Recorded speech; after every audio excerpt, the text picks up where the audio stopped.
Selamat pagi anak-anak semua. Selamat pagi, Pak. Bagaimana kabarnya hari ini? Luar biasa. Mana semangatmu? Ini semangatku. Ya, terima kasih. Selamat pagi anak-anak. 3 hari yang lalu kalian sudah belajar tentang pahlawan di Indonesia.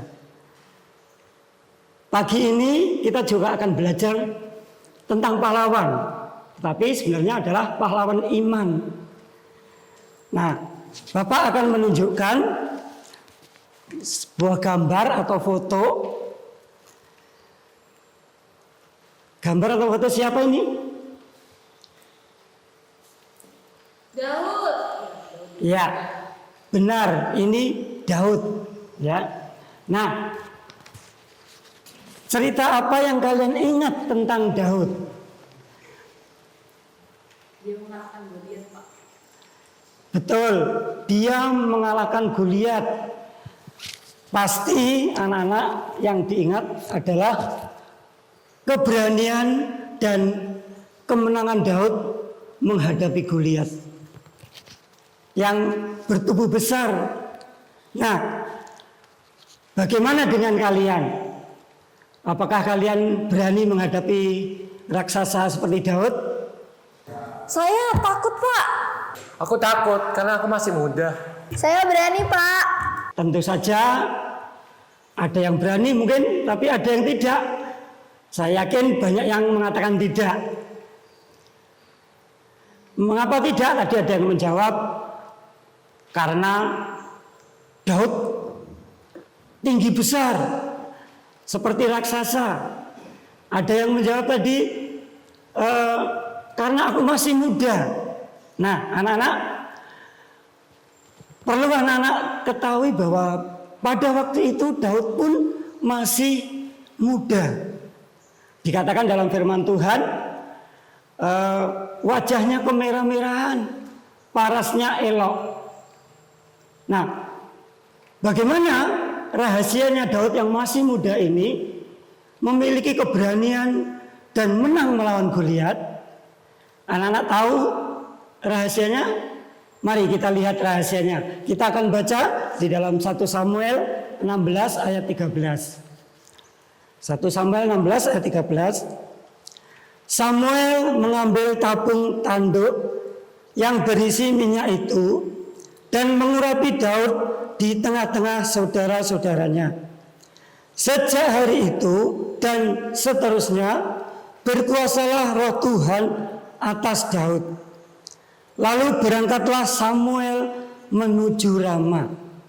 Nah, anak-anak, jadi inilah yang menjadi rahasia keberanian dan kemenangan Daud. Karena apa? Karena Tuhan menguasai kehidupan Daud.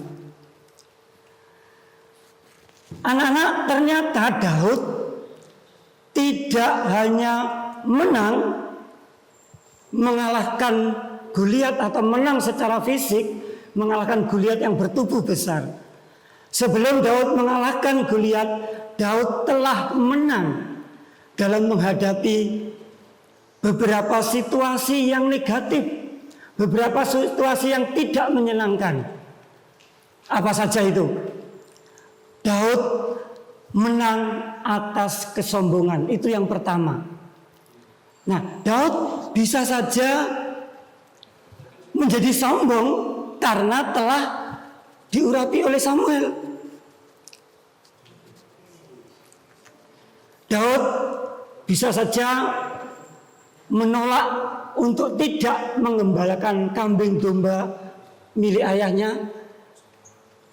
Daud bisa saja berkata, aku kan calon raja, masa aku masih harus mengembalakan kambing domba? Ini Daud berarti menang atas kesombongan. Daud tidak menjadi sombong.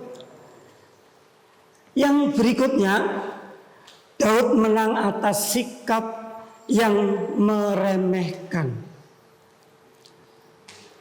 Kita lihat lagi di dalam 1 Samuel 17 ayat 33. Tetapi Saul berkata kepada Daud, Tidak mungkin engkau dapat menghadapi orang Filistin itu untuk melawan dia. Sebab engkau masih muda, sedang dia sejak dari masih mudanya telah menjadi prajurit. Keinginan Daud untuk melawan orang Filistin diremehkan oleh Saul. Sebelum Daud melawan Goliat, Raja Saul menceritakan bahwa Goliat itu sejak kecil sudah menjadi prajurit dan tentunya sudah sangat terlatih. Saul meragukan dan meremehkan Daud. Tetapi Daud tidak merasa tersinggung. Apakah Daud menjadi berkecil hati? Tidak. Apakah Daud menjadi patah semangat? Tidak. Justru hal ini mendorong semangat Daud. Daud menceritakan bagaimana penyertaan Tuhan ketika Daud mengalahkan atau menghadapi beruang dan singa yang hendak memangsa kambing dan domba gembalaannya. Kalau Daud sudah merasakan penyertaan Tuhan sehingga bisa mengalahkan beruang dan singa, Daud pun yakin bahwa Daud juga akan mengalami penyertaan Tuhan saat menghadapi Goliat. Nah, disinilah Daud menang atas sikap yang meremehkan. Ketika Daud diremehkan, dianggap masih muda, tidak mampu, Daud justru menceritakan kebaikan ataupun pembelaan Tuhan. Daud tidak menjadi emosi. Nah, ini yang ketiga. Yang ketiga, Daud menang atas emosi atau pikiran yang negatif. Di dalam 1 Samuel 17 ayat 28 dan 29 kita baca. Ketika Eliab kakaknya yang tertua mendengar perkataan Daud kepada orang-orang itu, bangkitlah amarah Eliab kepada Daud sambil berkata, "Mengapa engkau datang? Dan pada siapakah engkau tinggalkan kambing domba yang 2-3 ekor itu di padang gurun?" Ayat 29, "Aku kenal sifat pemberanimu dan kejahatan hatimu. Engkau datang kemari dengan maksud melihat pertempuran." Ayat 29 ya. "Tetapi Daud, apa yang telah kuperbuat? Hanya bertanya saja." Di sini Daud justru dimarahi dan dimaki oleh kakaknya. Tetapi dengan santainya Daud menjawab. Daud tidak menanggapi dengan kemarahan atau dengan emosi. Daud dengan santai menjawab, "Apa yang telah ku perbuat? Hanya bertanya saja kok."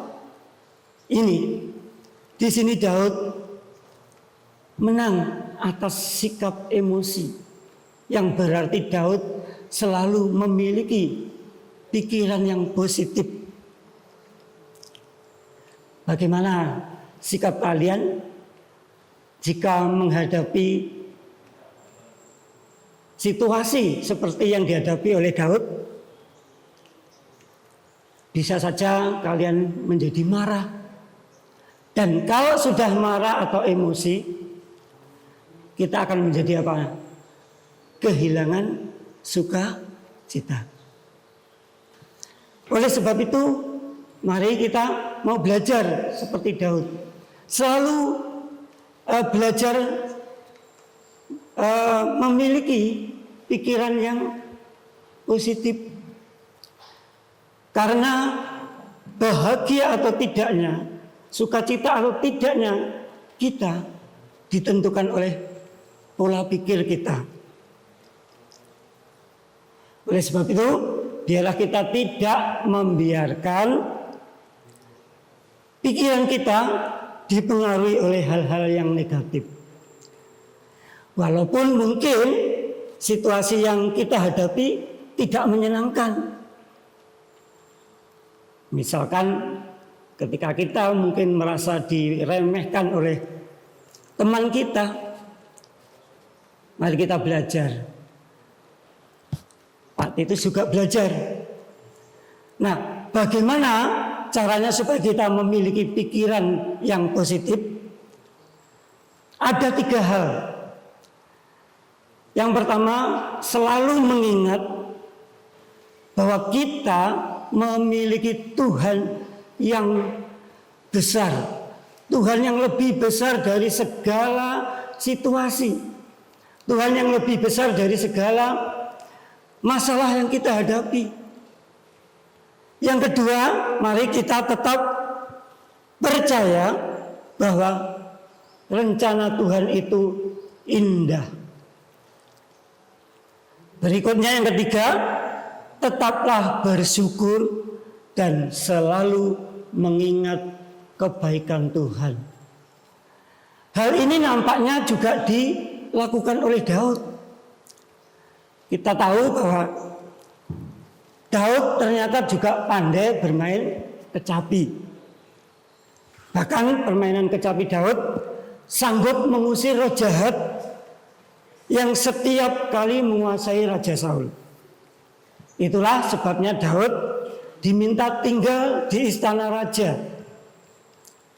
Nah, Pak Titus ada gambar ya. Ini menunjukkan bahwa Daud juga suka memuji Tuhan.